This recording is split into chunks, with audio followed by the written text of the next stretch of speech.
আল্লাহ রাব্বুল আলামিন বলছেন, যালিকাল কিতাবু লা রাইবা ফি, এটা এমন একটা কিতাব, লা রাইবা ফি, এর মধ্যে কোনো ভুল নেই, কোনো সন্দেহ নেই। হুদাল লিল মুত্তাকিন, আর যারা মুত্তাকি তাদের জন্য হিদায়াত রয়েছে। সম্মানিত হাজিরিন, এই পৃথিবীতে অসংখ্য কিতাব আছে, অসংখ্য গ্রন্থ আছে, কিন্তু কোরআন কারীম ছাড়া যত কিতাব আছে, যত গ্রন্থ আছে, কোনো গ্রন্থের শুরুতে এই কথা লেখা নাই যে আমাদের কিতাব কোনো ভুল নাই, কোনো সন্দেহ নেই। সকল লেখকগণ তাদের শুরুতেই বলেছেন, কিতাবের শুরুতে, যে আমাদের এই কিতাবের কোনো ভুল ত্রুটি যদি আপনারা পরিলক্ষিত করেন, আপনারা দেখতে পান, তাহলে আমাদেরকে জানাবেন, আমরা পরবর্তী সংস্করণে এটা সংশোধন করব।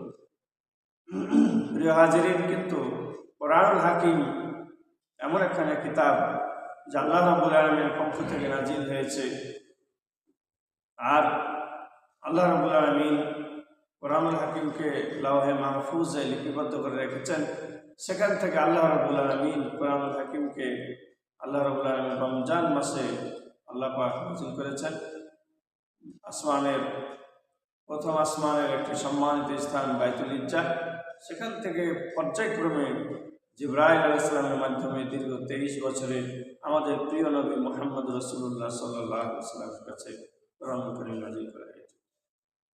প্রিয় হাজিরিন, আল্লাহ পাকের কোরআনুল কারীম যে একটি সত্য কিতাব, এই কিতাব আল্লাহ রাব্বুল আলামিন নাজিল করেছেন।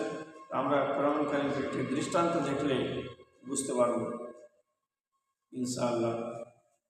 তো আল্লাহ রাব্বুল আলামিন যখন কোরআনুল কারীম নাজিল করছিলেন, তখন মক্কার কাফেরগণ, বিশেষ করে আবু জাহেল, আবু লাহাব, উতবা, সাইবা, ওয়ালিদ বিন মুগিরা, উমাইয়া বিন খালদ সহ মক্কার কাফেরগণ, তারা বলছিল যে মুহাম্মদ সাল্লাল্লাহু আলাইহি সাল্লাম কি যেন সব বানিয়ে বলে, মুহাম্মদ সাল্লাল্লাহু আলাইহি সাল্লাম কবি হতে চায়, তিনি বড় কবি হওয়ার জন্য মানুষের সামনে কবিতা আবৃত্তি করেন।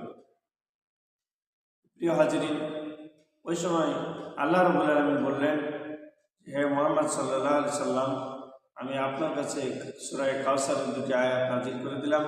আপনি এই সূরা কাউসারের দুটি আয়াত কাবা শরীফের দেওয়ালে আপনি ঝুলিয়ে রাখেন এবং বলেন যে তোমরা বলছো যে এই কথাগুলি মানুষের রচনা, মুহাম্মদ সাল্লাল্লাহু আলাইহি সাল্লামের রচনা। আমি মুহাম্মদ সাল্লাল্লাহু আলাইহি সাল্লাম আমি যদি কোরআন রচনা করতে পারি, তাহলে তো তোমরাও পারবে। তো এখানে আরেকটি লাইন হবে, আরেকটি আয়াত হবে, তোমরা এই আয়াত লাইন রচনা করে দিয়ে যাও। তখন আবু জাহেল, আবু লাহাব, উতবা, সাইবা, ওয়ালিদ বিন মুগিরা এত বড় চ্যালেঞ্জ দেখে তারা কি করলো, ওই সময়ের প্রখ্যাত যারা কবি, বড় বড় কবি, তাদের কাছে তারা গেল। তাদের মুহাম্মদ সাল্লাল্লাহু আলাইহি সাল্লাম যে চ্যালেঞ্জ করেছে, এই চ্যালেঞ্জের কথা তারা বলল এবং তারা কবি জুহাইরের কাছে গেল, কবি আনতারের কাছে গেল, কবি লাবিদের কাছে গেল। কিন্তু কবি জুহাইর এবং কবি আনতারা তারা বলল যে না, আমরা এটার মোকাবেলা করতে পারবো না, চ্যালেঞ্জ করতে পারবো না। আমাদের মধ্যে সবচেয়ে বড় কবি হচ্ছে লাবিদ, সে আন্তর্জাতিক মানের কবি, আপনি তার কাছে যান, তার বাড়ি যান। এরপরে তারা কি করলো, কবি লাবিদের বাড়ি গেল, লাবিদের কাছে সব কিছু খুলে বলল। কবি লাবিদ বলল, চাচা আপনি যান, আপনারা এখন চলে যান, আমি রাতের গভীরে গিয়ে, অন্ধকারে গিয়ে দেখব এবং আমি তাদের চ্যালেঞ্জের আমি জবাব দিয়ে আসবো। কবি লাবিদ রাতের অন্ধকারে কাবা শরীফের পাশে আসলো এবং বারবার দুটি আয়াত তেলাওয়াত করল। আল্লাহ রাব্বুল আলামিন বলছেন, ইন্না আতাইনাকাল কাউসার ফাসাল্লি লিরাব্বিকা ওয়ানহার।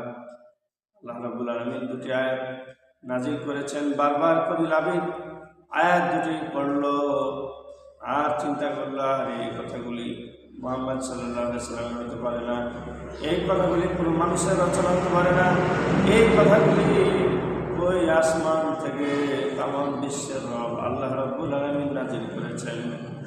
কবি লাবিদ 3 নম্বর দিল। এরপরে লিখল, লাইসা হাযা মিন কালামিল বাশার, এই কথাগুলি কোনো মানুষের কথা হতে পারে না। 1500 বছর আগে তারা ব্যর্থ হয়েছে কুরআনুল কারীম যে সত্য কিতাব যা প্রমাণিত হয়েছে, তারা ভুল ধরতে গিয়ে তারা ভুল ধরতে পারেনি। সম্মানিত হাজির,